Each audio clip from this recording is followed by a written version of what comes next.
বলেন, স্বামী স্ত্রী যখন ঘুমাবে একটি মাত্র লম্বা বালিশে স্বামী স্ত্রী একসঙ্গে মাথা রেখে ঘুমাবে, আল্লাহর রহমত, মহব্বত, ভালোবাসা আল্লাহ বাড়িয়ে দেবে। এই ওয়াজটা করার পরে অনেক মুরব্বী বাবাজি মনে মনে বলছে, ওরে মারু 20 বছর আগে কেন ওয়াজটা করলি না, তোর চাচি আর শুতে নেয় না।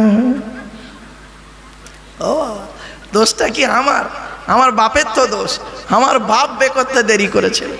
রাগ করো না বাপ, অতি বাস্তব কথাটা বললাম, হয়তো শুনতে হাসি লাগলো, কিন্তু বাস্তব কথা বললাম। আল্লাহর নবীর হাদিস, স্বামী স্ত্রী যখন ঘুমাবে একটি মাত্র বালিশে মাথা রেখে ঘুমাবে। শুধু তাই নয়, আল্লাহর নবী আপনি আপনার মেয়েকে কি বলে শ্বশুর বাড়ি পাঠিয়েছিলেন? 500 জন বরযাত্রী খাইয়েছেন, সব লোক চলে গিয়েছে, একটি মাত্র গাড়ি দাঁড়িয়ে আছে, বরের গাড়ি। আপনার মেয়েকে নিয়ে যাবে আজকের।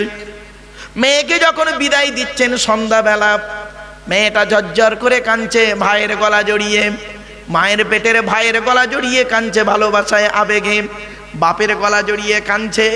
বাপ কাঁদতে কাঁদতে মেয়েটাকে কি বলছে শুনুন, কাঁদিস নি মা, কাঁদিস নি, আমরা কাল সকাল সকাল যাচ্ছি। তুই সকালবেলাকে কি করবি বে? তুই সকালবেলাকে কি করবি? তুই তোকে খেয়ে চলে আসবি। রাগ করো না বাপ। আল্লাহর নবী কি বলেছিলেন শুনে নিন। এই মা বোনরা শুনুন, আল্লাহর নবী মা ফাতেমাকে কি বলে স্বামীর বাড়ি পাঠিয়েছেন, আর আপনি আপনার মেয়েকে বলেছেন কাল সকাল সকাল যাচ্ছি। আর আল্লাহর নবী কি বলেছেন শুনে নিন। আল্লাহর নবী মা ফাতেমাকে বলেছিলেন, ফাতেমা,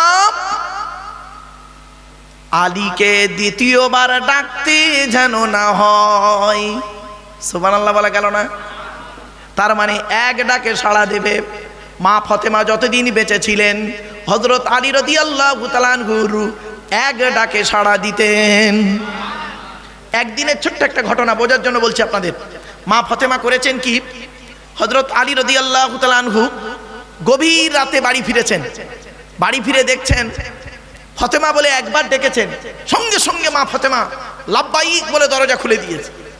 হযরত আলী বলছেন, ফাতেমা তুমি নবীজির কন্যা, তোমার সম্মান অনেক বেশি, তুমি হাসান হোসেনকে খাইয়ে ঘুম পাড়িয়ে দিয়ে তুমি খেয়ে ঘুমিয়ে পড়বে। আমি রাসূলুল্লাহর দরবার থেকে আসি, অনেক দেরি হয়, আমি এসে খেয়ে ঘুমিয়ে পড়ব। এই কথা শুনে মা ফাতেমা কি বলেছিলেন শুনে নিন। ও আমার মা বোন যারা বসে ওয়াজ শুনছেন শুনে নিন। মা ফাতেমা সেদিন বলেছিলেন, এটা হলো মায়ের স্বভাব, বাপের অর্ডার।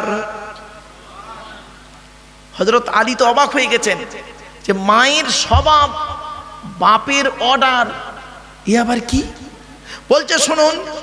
বলে ফাতেমা বলো তো মায়ের স্বভাব আর বাপের অর্ডারটা কি? মা ফাতেমা বলছেন, এবার শুনুন, ভালো করে শুনে নিন আমার বাপ যারা হয়ে আছেন এখানে।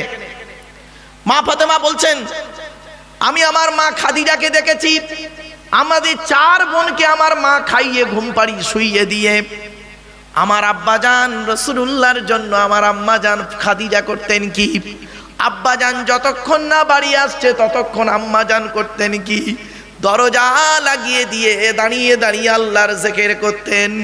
আমার আব্বাজান যখন একবার এসে খাদিজা বলে ডাকতেন, লাব্বাইক ইয়া রাসূলুল্লাহ বলে দরজা খানা খুলে দিতে। আমি আমার মায়ের থেকে এই অভ্যাসটা শিখেছি, যতদিন আল্লাহ আমার বাঁচিয়ে রাখবে ততদিন আমি এই মায়ের স্বভাবটা নিয়ে চলবো। জোরে বলুন। 2 নাম্বার হলো বাপের অর্ডারটা কি বলো? বলে আমি যেদিন আপনার বাড়ি আসি সেদিন আমার আব্বাজান বলে দিয়েছিলেন, ফাতেমা রে, হকের উপরে তোমার স্বামী যদি আলী তোমার উপরে নারাজ হয়ে যায় আল্লাহ নারাজ হয়ে যাবে, আর হকের উপরে তোমার স্বামী আলী যদি খুশি থাকে আল্লাহ খুশি হয়ে যাবে। অনুরোধ করে বলে যাচ্ছি, কত মানুষ এখানে স্ত্রী হারিয়েছেন, কত স্বামী হারিয়েছেন, কত স্ত্রী হারিয়েছেন। স্বামী স্ত্রীর মহব্বত ভালোবাসা আল্লাহর দেয়া নিয়ামত ভালোবাসা।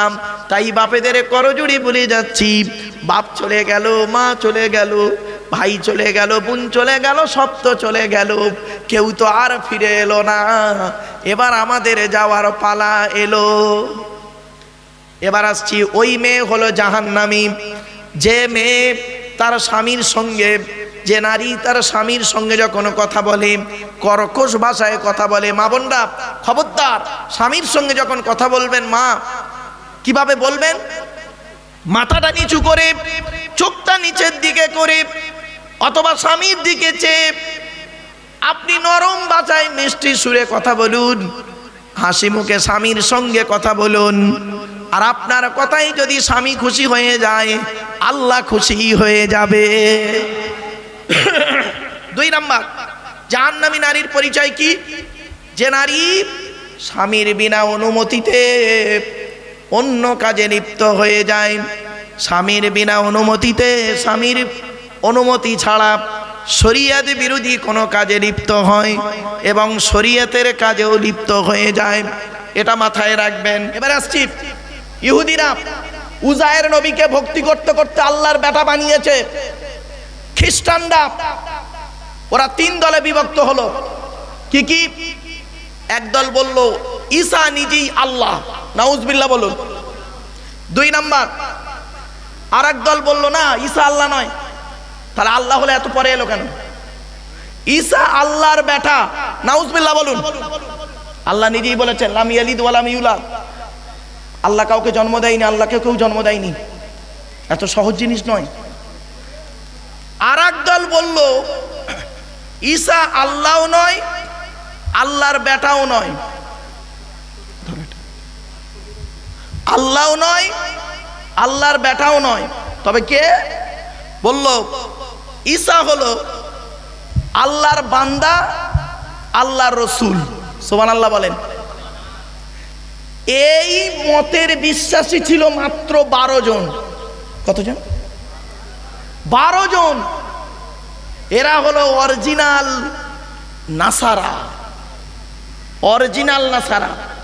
এদের সঙ্গে আমাদের মেয়েদের বিয়ে দেওয়া যায়, এদের সঙ্গে এরা যদি কোনো জিনিস জবে করে দেয়, ওই জবেটা আমাদের খাওয়া যায়, আমরা যদি জবে করে দিই ওদের খাওয়া যায়। বাড়ি থেকে ভাববেন 12 জন লোক ছিল মোটে। আর সেই 12 জন কখন ছিল? শেষ পর্যন্ত ঈসা নবীকে যখন 4th আসমানে তুলে নেওয়া হয়, তখন ওই 12 জন ব্যক্তি বসেছিলেন একটা ঘরের মধ্যে। অনেক বিস্তারিত আলোচনা, অধিকার গেলাম না। চলুন, সৃষ্টিকর্তা যুগে যুগে নবী পাঠিয়েছেন। নবী এসেছেন কত? অগণিত নবী। সংখ্যা একটা ধরা হয় 1,24,000। রসুল এসেছেন অগণিত, সংখ্যা একটা ধরা হয় 313 অথবা 315। এই কোরআনে আছে মাত্র 25 জন নবী রসুলের নাম। তাহলে আর নবী রসুলগুলো গেল কোথায়? আর নবী রসুলগুলো খুঁজতে গেলে শুধু কোরআন পড়লে হবে না, কোরআনের পেছনে আছে হাদিস। হাদিস পড়তে হবে। কোরআনের আগে যে কিতাব এসেছে সেটাকে একটু পড়তে হবে। তার আগে যে কিতাব এসেছে আল্লাহর পাঠানো কিতাব, সেটাও একটু ঘাটাঘুটি করতে হবে। তার আগে যে কিতাবটা এসেছে সেগুলো একটু নাড়াচাড়া করতে হবে। চলুন, পৃথিবীতে মোট কিতাব এসেছে 104টা। কত কত কত? এগুলো মনে রাখবেন, 104টা কিতাব। তার মধ্যে 100টা হলো ছোট ছোট ছোট ছোট, আর 4টা হলো বড় বড়। পৃথিবীর সব থেকে আকারে বড় ধর্মগ্রন্থের নাম হলো তাওরাত, ইহুদিদের ধর্মগ্রন্থ। মুসা নবীর উপরে নাজিল হয়েছে 1000 পারা। কত? 1000 পারা বা খণ্ড তাওরাত কিতাব। মুসা নবীর উপরে নাজিল হয়েছে। কবে নাজিল হয়েছে? রমজান মাসের 6 তারিখে। সুবহানাল্লাহ বলা গেল না? তাওরাতের পরে এসেছে জবুর বলে একটা কিতাব। জবুর কিতাব এসেছে দাউদ নবীর উপরে। জবুর কিতাব হলো 150 পারা বা খণ্ড। জবুর কিতাব এসেছে রমজান মাসের 12 তারিখে। তারপরে এসেছে আকারে বড় কিতাব, কিতাবটির নাম হলো ইনজিল, যাকে বলে বাইবেল। ও দুটো ভাগ, old testament, new testament. Bible, ইনজিল। ইনজিল কিতাবটা এসেছে ঈসা নবীর উপরে। ইনজিল কিতাব হলো 27 পারা বা খণ্ড। কত? 27 পারা বা খণ্ড। ইনজিল কিতাব এসেছে রমজান মাসের 18 তারিখে।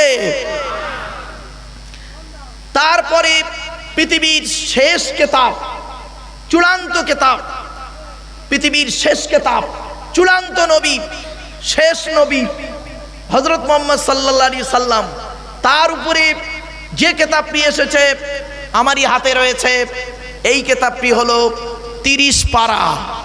এসেছে কবে? 24শে রমজান, 25এর রাত। ইন্না আনজালনাহু ফি লাইলাতুল কদর, লাইলাতুল কদরের রাতে নাজিল হয়েছে।